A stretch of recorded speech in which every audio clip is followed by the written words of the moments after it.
मेरा देवाधिदेव महादेव माता पार्वती के साथ होली खेलता है। मेरा कृष्ण कन्हैया राधा रानी के साथ होली खेलता है। आप भी अपने इष्ट मित्रों के साथ होली खेलिए। बात बहुत ध्यान लगाकर सुनिए। एक बेलपत्री और उस बेलपत्री में एक चंदन की बिंदी और एक अक्षत का दाना मात्र रखकर भी अगर शिवालय पर चढ़ा दी जाती है, एक बेलपत्री, एक चंदन का बिंदी और चंदन फिर निवेदन करेंगे। आज के ज़माने में तुम लोग सब घिसा घिसाया पड़ा पड़ाया डब्बी का सामान ले लेकर, वो नहीं, चंदन की मुखिया रखो, थोड़ा सा भी घिसो, जरा सा भी घिसो, उसकी एक बिंदी और एक चावल का दाना। जब हम भगवान देवाधिदेव महादेव को समर्पित करते हैं, अपनी कामना कर कर समर्पित करते हैं, तो निश्चितता है कर भगवान उसका फल शीघ्र प्रदान कर देते हैं। भले आपने कुछ करा ना करा, उसका फल तुम्हें। शरीर में बहुत बड़ा रोग हो गया, छूटने को तैयार नहीं है, बड़े बड़े इलाज करवा लिए, बहुत दिखा लिया, बहुत सब दूर इलाज करवाया, सब दूर दिखाया, पर मिटने को तैयार नहीं है, तो फिर अबीर का प्रयोग, एक चावल का दाना, एक श्वेत पुष्प और अबीर भगवान शंकर को समर्पित कर धीरे धीरे धीरे धीरे शरीर का रोग अपने आप समाप्त होना। सीहोर में सब घिसा घिसाया पड़ा पड़ाया, एक चावल का दाना, जब हम पर मिटने को तैयार नहीं है, तो फिर अबीर का प्रयोग, एक चावल का दाना, एक श्वेत पुष्प और में मोटे मोटे ढूंढ जलाए। ढूंढा की राख तैयार होती है, उसका कालापन जो तैयार होता है उसको उठाकर ले आए और कपड़े में उसको छान कर राख तैयार कर कर 3-4 बार छानने के बाद उस भस्म को 12 बजे से 1 बजे के बीच में शिव जी को समर्पित कर देता है और उस भस्म को उठाकर उसमें घी मिलाकर मस्तक पर तिलक लगाकर चले जाता है। वो जिंदगी में कभी हार नहीं सकता, विजय ही पाता है, उसकी कभी हार नहीं हो सकता। 13 तारीख को रात्रि को होली जलेगी, 14 तारीख को खेली जाएगी। 5 मंदिर में हम भी केसरिया जल चढ़ाने के लिए बाबा को जाते। 13 तारीख को शायद होली जलेगी, 14 तारीख को होली रहती है, होली खिलाती है। पिछले वर्ष थोड़ा सा होली का क्रम रहा, तो अब की बार सब जगह की होली में ना जाते हुए केवल एक होली, वो भी सीहोर की, वो 15 तारीख को महादेव की होली, मार्च को महादेव की होली। अपने अपने शिवालयों में शंकर जी शिव मंदिर के अंदर चंदन का जल 1 लोटा अवश्य चढ़ाएं, महादेव की होली अवश्य मनाएं। होली आ रही है, लगी नीरिया की होली जैसा है। दिवाली आती है तो लगता ही नहीं कि दिवाली जैसा है, राखी आती तो लगता ही नहीं राखी जैसा है। सारे त्योहार फीके हो गए गुरुजी। हमने कहा त्योहार फीके नहीं हुए, त्योहार का कलर फीका नहीं हुआ, त्योहार का रंग फीका नहीं हुआ है, बस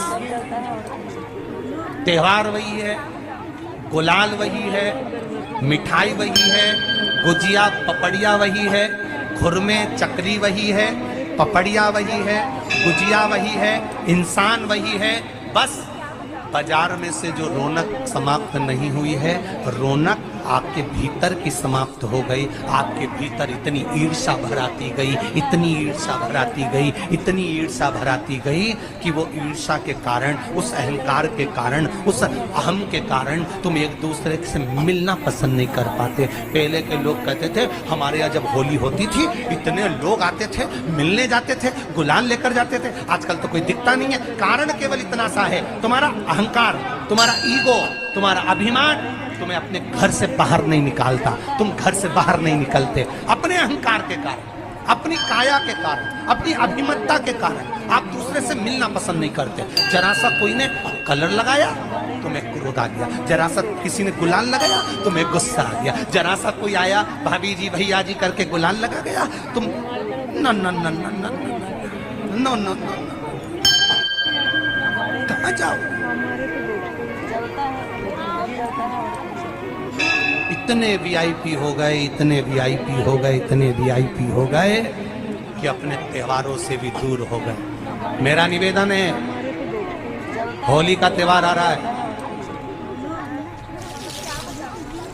उस फागुन के त्योहार में मेरा देवाधिदेव महादेव माता पार्वती के साथ होली खेलता है, मेरा कृष्ण कन्हैया राधा रानी के साथ होली खेलता है। आप भी अपने इष्ट मित्रों के साथ होली खेलिए दिल से।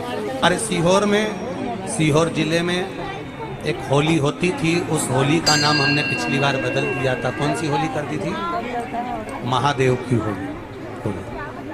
पिछली बार हमारे सीहोर जिले में हमेशा होती आई थी वो होली, थोड़ा उसका नाम हमने चेंज कर दिया था तो उसको महादेव की होली कर दिया। मेरे सीहोर जिले के रहने वाले सभी रहवासियों से, जिले भर के निवासियों से निवेदन करना चाहूँगा, वो पुरानी होली को बंद कर महादेव की होली नाम दिया गया है। शिव मंदिर में जाना है, चंदन का जल शिव जी को 1 लोटा चढ़ाना। एक बात अपनी जिंदगी में उतार कर रखो, शंकर भगवान को घी का दिया भी लगाओ तो तुम्हारे घर में जो असली घी हो, थोड़ा सा भले 1 पत्ती लगाओ, भले इतनी सी बत्ती जलाओ, पर असली घी की जलाओ। शिव जी को अगर चंदन भी लगा रहे हो तो असली लगाओ। शंकर भगवान को चावल भी चढ़ा रहे हो तो असली चढ़ाओ। शंकर भगवान को अगर अष्टगंध भी चढ़ा रहे हो तो असली चढ़ाओ। केमिकल का कोई चीज मेरे महादेव को मत चढ़ाओ जिससे भगवान शिव की मूर्ति नष्ट हो। ऐसी कोई चीज मेरे महादेव को ना चढ़ाओ।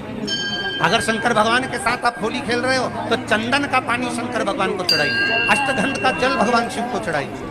तो करो तैयारी, आ रहा है त्रिपुंड धारी महादेव की होली। बड़े आनंद के साथ मेरा निवेदन, अपने शिवालयों में, शंकर जी के मंदिरों में, सीहोर जिले के प्रत्येक शिव मंदिर के अंदर चंदन का जल 1 लोटा अवश्य चढ़ाएं, महादेव की होली अवश्य मनाएं। और भाव के साथ 5 मंदिर हम भी जाएंगे, कोई जुलूस नहीं, कोई क्रम नहीं, बस बाबा को आराम से जल चढ़ाना ही एक नियम है और बाबा को जल चढ़ाएंगे।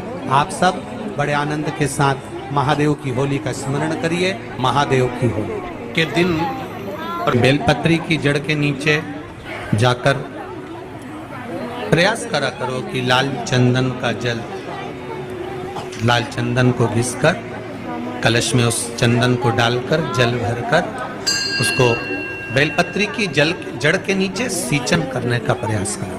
है कि धीरे धीरे कर कर वो दुख समाप्त होगा, वो दुख हटेगा ही। एक बहुत ध्यान देने वाली बात है कि अगर मान लो कि कहीं पैसा अटक गया है, नहीं आ रहा है, बहुत अथक प्रयास कर लिया, चंदन का जो जल होता है ये व्यक्ति के जीवन में जो धन कहीं रुक गया, अटक गया, नहीं दे रहा, बेलपत्री के वृक्ष के नीचे, जड़ के नीचे सींचन करने से वो प्राप्त होता है। अथर्ववेद में वर्णन किया गया कि पीपल के वृक्ष की जो जड़ होती है, बेलपत्री के वृक्ष की जो जड़ होती है और आंवले के वृक्ष की जो जड़ होती है, इसके नीचे स्वर्ग का निवास होता है। किसका निवास है?